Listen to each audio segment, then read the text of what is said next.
Zülfə xanım, Bəli, necəsiz? əla. İstirahətiniz necə gedir? Çox rahat, çox yaxşı. Sağ olsun dövlətimizin yaratdığı şəraitdən yararlanmağa, faydalanmağa çalışırıq. Həqiqətən də Səməd Vurğun adına yaradıcılıq mərkəzində bu gözəl şəraitə görə biz də təşəkkür edirik. Bəli. Elə buradaykən istirahətimizə bir maraqlı bir istirahət qataq da bir Rəng qataq. rəng qataq deyək.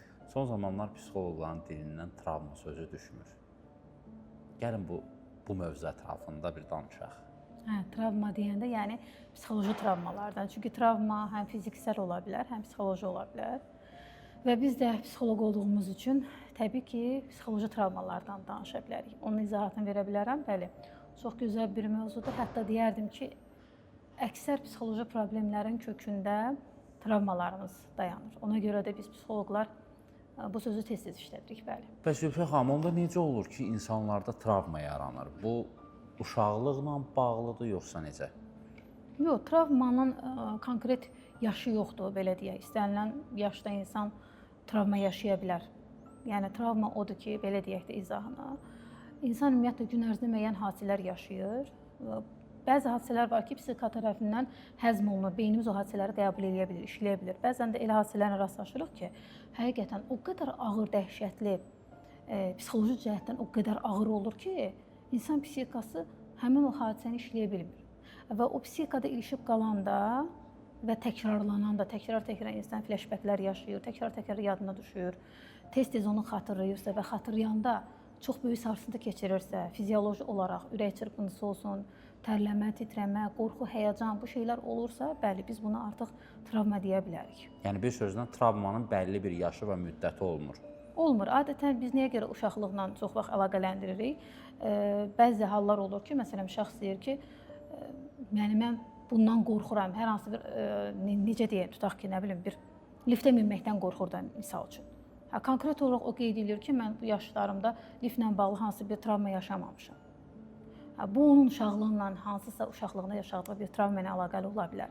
Yəni o mənada biz çox vaxt travmanı uşaqlıqla əlaqələndiririk. Kökü yəni uşaqlıqda ola bilər. Belə bir cümlə işlətdiniz ki, bəzi hadisələr beyində ilişib qalır. Bəli. Və beyin onu həzm eləmir. Gəlin bunu biraz geniş açıqlama edək.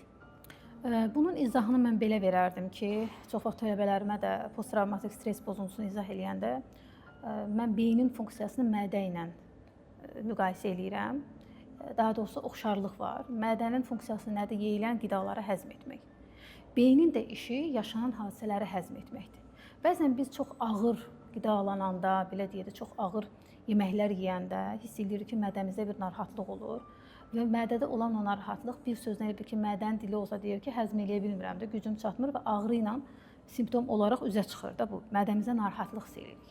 Bax, beynin də funksiyası budur. Təsəvvür edin ki, dediyim kimi, necə ağır qidalanırıqsa, eyni dərəcədə də ağır bir psixoloji sarsıntı keçirəndə həmin o hadisənin yükü çox ağır olduğuna görə beyin onu həzm eləyə bilmir. Həzm eləyə bilmədiyi üçün də işləyə bilmir. İşləyə bilmədiyi üçün də təkrar-təkrar xatırlanır və psixika o hadisəni göz önünə gətirərək, təkrarlayaraq bildirmək istəyir ki, mənim gücüm çatmır. Mən artıq onu həzm eləyə bilmirəm.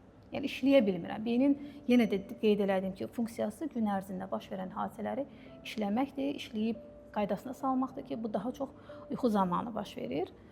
Yəni bunu da ayrı bir mövzuda danışarıq. Qısacası yəni budur. Beyin hər zaman işləmək məcburiyyətində deyil. Belə deyək də. Yox, travma olanda beynimiz ilişib qalır da, işləyə bilmir. Ona görə təkrar-təkrar yadımıza düşür. Beynimiz də demək istəyir ki, gücüm çatmır da, artıq burada mütləq psixoterapiya dəstəyinə ehtiyac olur. Travma yaşayan insanın bədənində hər hansı bir əlamətlər və yaxud da hərəkətlərində hər hansı bir əlamətlər hiss olunur ki, bəli, bu insan travma yaşayıb. Bəli, biz hər pis hadisə, neqativ hadisə yaşayan insana travma aldı deyə bilmərik. Həyatımızda əlbəttə ki, irili, xırdalı, çoxsaylı travmalar olur. Hətta qeyd edək ki, doğuşun özü də bir travmadır. Həqiqətən biz belə deyək, sulu bir mühitdə, yeni bir mühitə, quru bir mühitə gəlməklə bunun özü də bir travma hesab eləmək olar. Amma bu o demək deyil ki, bu bizim həyatımıza böyük bir problem kimi, gələcəkdə psixikamıza böyük bir zərbə vuracaq dərəcədə yəni sayılır. Bu mənada yəni elə hadisələr var ki, bəli, biz qəfil, xoşagəlməz bir hadisəyə rastlaşırıq. Bəlkə də 1 həftə, 2 həftə müddətində onu düşünə bilərik, sarsıla bilərik. Bu normal insanlıq halıdır. Amma bir müddətdən sonra əgər bu hal təkrarlanırsa, təkrar-təkrar yuxumuza girirsə və tez-tez gözümüzün önünə gəlirsə, buna biz flashbacklər deyirik də. Yəni eyni hadisə təkrar-təkrar yadına düşür və həmin anda şəxs həmin gündəki kimi özünü narahat, gərgin, qorxmuş, həyəcanlı o formada hiss edir. Yəni bütün bədən olaraq, fiziksel olaraq ürək çırpınır, təngi nəfəs olur, titrəyir, əsir. Yəni o deməkdir ki, artıq bu hadisə psixika tərəfindən işlənə bilməyib, bu artıq travmadır. Bəli, yəni bu əlamətlərə əsasən biz deyə bilərik ki, artıq şəxsdə yaşanan bu hadisə psixoloji bir travmaya çevrilib. Gəlin mövzumuzu real hadisələr üzərindən davam etdirək. Praktikanızda travma almış pasientlər olubmu? Bəli, olub özdə çox, belə deyək də, liftə minməkdən qorxan, hətta pambıq, bizim məişətdə istifadə etdiyimiz pambığın adı gələndə halı pisləşən və digər buna bənzər çox ölüm qorxusu olan, səbəbi bilinməyən ölüm qorxusu yaşayan insanlarla bağlı bəli real hadisələr olub və danışa bilərəm elə hansısa biri maraqlıdırsa. Birinci pambıq məsələsinə toxunaq. Hə, pambıq vakası belə deyək də, həqiqətən mənim özüm də təcrübəmdə yaşadığım ən maraqlı və ən yadda qalan hadisələrdən biri olub. Belə qeyd edirəm ki, bir dəfə hardasa 24-25 yaşlarında olan bir xanım atası ilə gəlmişdi. Və ikisi də birbaşa daxil oldular. İndi təbii ki, daxil olduğu üçün mən atanı da dinləməliyəm ki, yəqin atanı da fikirləşdim. Bir sualı, yəni nəsə bir sözü olar. Ata başladı ki, bəs mənim qızımda qorxu var. Mən də təbii soruşdum, nə qorxusu? Dedi, o adını çəkə bilməyəcəm. Mənə də maraqlı gəlir ki, yəni niyə adını çəkmək istəmir? Qayıtdı ki, bəs o ağ şey var, ağ şey. Deyirəm, ağ nə?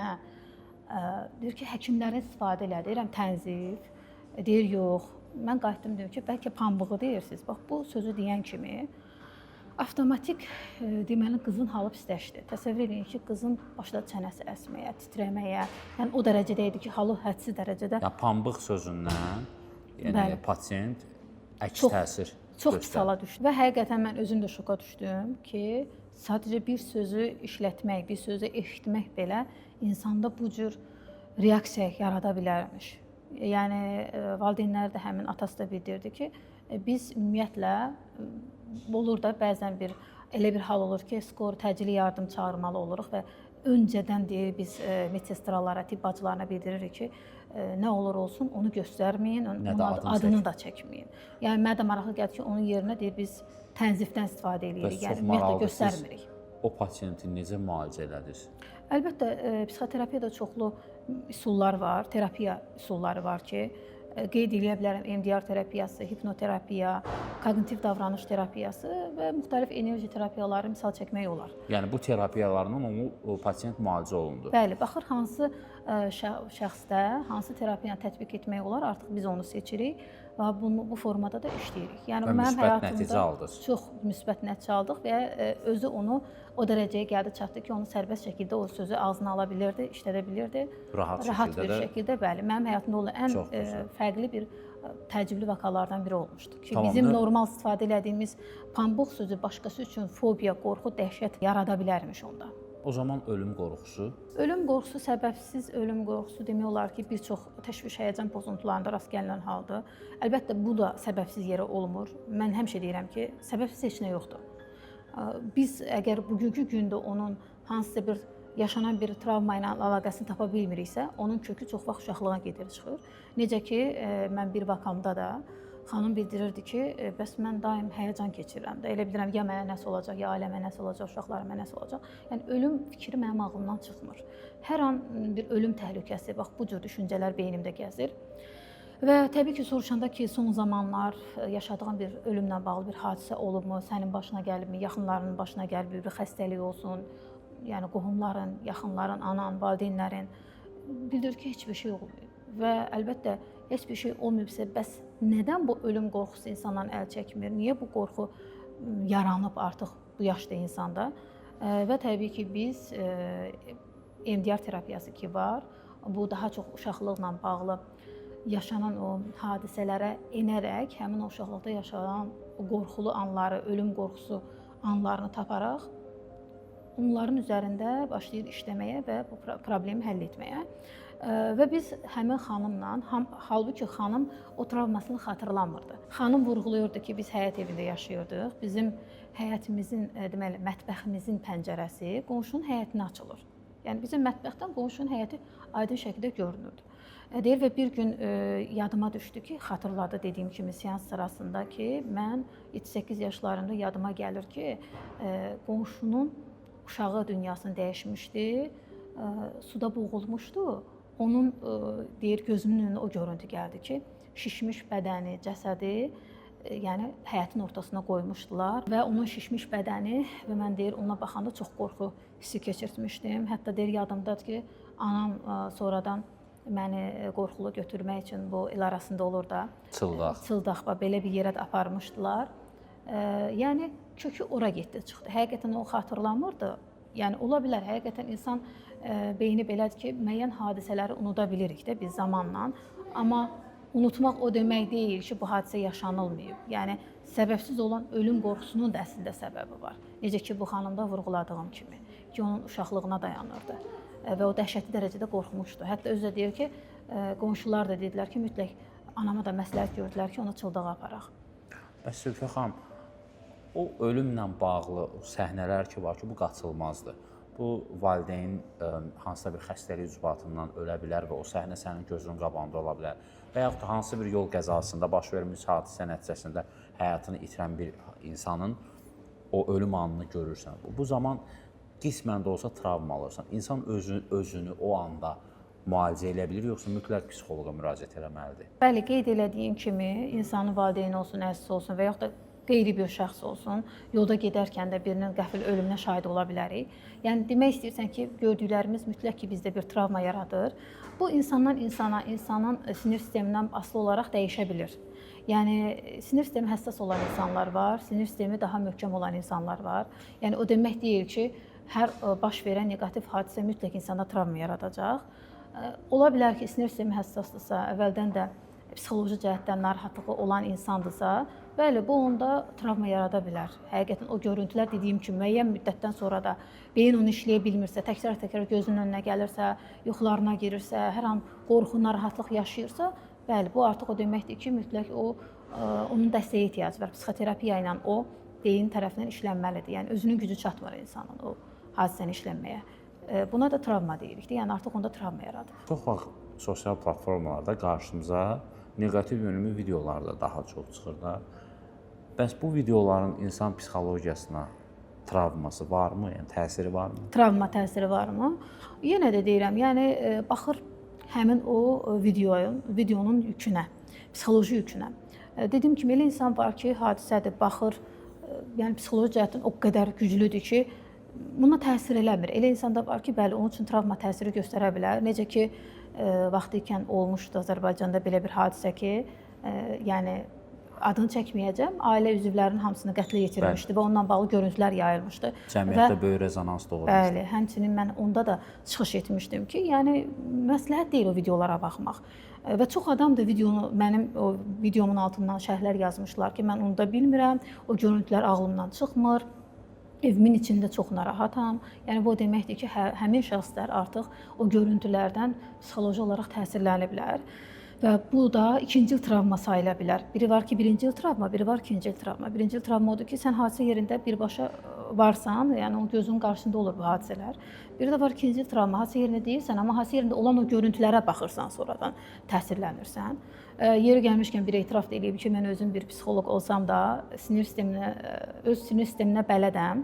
Bilirəm ki, mən də bəzi psixolojik ağır olan videolara baxsam təsirlənərəm. Ona görə mən məsləhət görürəm ki, hər bir insan öz psixikasını bilsin və ona uyğun fikirləşsin ki, mən bu videoya baxa bilərəm, yoxsa yox. Qeyd edim ki, şəxsən mən özüm baxmıram, tövsiyə də eləmirəm. Çünki mən fikirləşirəm ki, mənim psixikamı bacardığım qədər gözəl şeylərlə əhatə olunsa, beynim, psixologiyam gözəl şeylərlə əhatə olunsa daha yaxşıdır. Çünki həqiqətən neqativ bir şey olanda mən onun təsirinin altından çətinliklə çıxıram. Və onu da izləyicilərimə tövsiyə edirəm ki, hər zaman bədən sağlamlığımızı qoruduğumuz kimi psixikamızı da bizə təsir edən neqativ hadisələrdən qorumağı bacarmalıyıq. Çox sağ olun, təşəkkür edirik. Mən də sizə təşəkkür edirəm.